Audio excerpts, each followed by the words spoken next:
Japan Indian സമൂഹം ഭാരതത്തിന്റെ 78ാമത് സ്വാതന്ത്ര്യദിനം ആഘോഷിച്ചു. ജപ്പാൻ എംബസിയിൽ നടന്ന ആഘോഷത്തിൽ ഇന്ത്യൻ അംബാസിഡർ സിബി ജോർജ് ദേശീയ പതാക ഉയർത്തി. 78ാമത് സ്വാതന്ത്ര്യദിനാഘോഷം വിപുലമായ പരിപാടികളോടെയാണ് ജപ്പാനിലെ ഇന്ത്യൻ സമൂഹവും ആഘോഷമാക്കിയത്. ജപ്പാനിലെ ഇന്ത്യൻ എംബസിയിൽ നടന്ന ആഘോഷത്തിൽ ഒട്ടേറെ പേരാണ് പങ്കുചേരാനെത്തിയത്. അംബാസിഡർ സിബി ജോർജ് ദേശീയ പതാക ഉയർത്തിയതോടെ ആഘോഷങ്ങൾക്ക് തുടക്കമായി.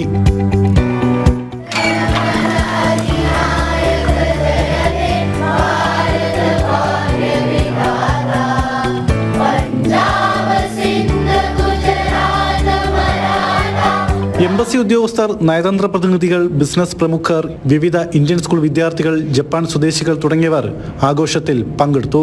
രാഷ്ട്രപതി ദ്രൗപദി മുർമു നടത്തിയ സ്വാതന്ത്ര്യദിന സന്ദേശം അംബാസിഡർ വായിച്ചു. ഇന്ത്യയും ജപ്പാനും തമ്മിലുള്ള ഉഭയകക്ഷി ബന്ധം കൂടുതൽ ദൃഢമായതായി അംബാസിഡർ സിബി ജോർജ് പ്രസംഗത്തിൽ പറഞ്ഞു.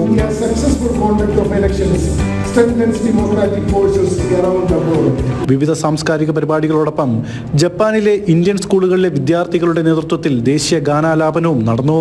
ജനം, ടോക്കിയോ.